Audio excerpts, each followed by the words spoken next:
देश में कोरोना की तीसरी लहर का प्रकोप अब लगभग खत्म हो चुका है।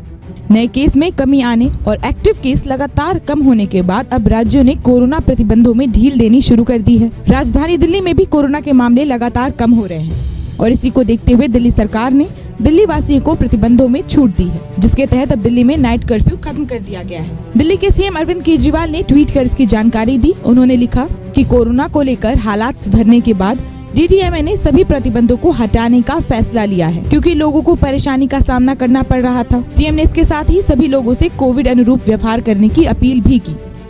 डीडीएमए की मीटिंग में मेट्रो और बसों में यात्रियों को खड़े होकर यात्रा करने की भी अनुमति देने का फैसला हुआ है। कोरोना वायरस के ओमिक्रॉन वेरिएंट का प्रकोप घटने पर पिछले महीने बसों और मेट्रो में सभी सीटों पर बैठकर यात्रा करने की अनुमति तो दे दी गई थी, लेकिन भीड़ रोकने के लिए खड़े होकर यात्रा पर पाबंदी लागू थी।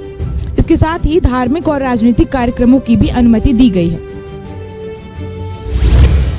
दिल्ली में नई गाइडलाइन के तहत स्कूल, कॉलेज और सभी तरह के शैक्षिक संस्थान 1 अप्रैल से पूरी तरह ऑफलाइन हो जाएंगे। बसों और मेट्रो में खड़े होकर सफर करने की अनुमति दे दी गई है। जिम, स्पोर्ट्स कॉम्प्लेक्सेस और स्विमिंग पूल्स खुल गए हैं। सामाजिक, मनोरंजक, धार्मिक, राजनीतिक त्योहार से जुड़े आयोजनों की भी अनुमति दे दी गई है। इसके साथ ही धार्मिक स्थलों में श्रद्धालुओं की एंट्री भी हो सकेगी। मास्क न पहनने पर चालान की राशि को कम कर दिया गया है। ये पहले 2000 थी, अब 500 कर दी गई है। हालांकि दिल्ली और देश के अन्य राज्यों में कोरोना के मामलों में कमी दर्ज की जा रही है, लेकिन कोरोना प्रतिबंधों में होली से पहले छूट देना बड़े खतरे का सबब बन सकता है, क्योंकि त्योहारों में सड़कों और बाजारों में जगह जगह भीड़ इकट्ठा होगी, जिससे संक्रमण का प्रसार बढ़ सकता है।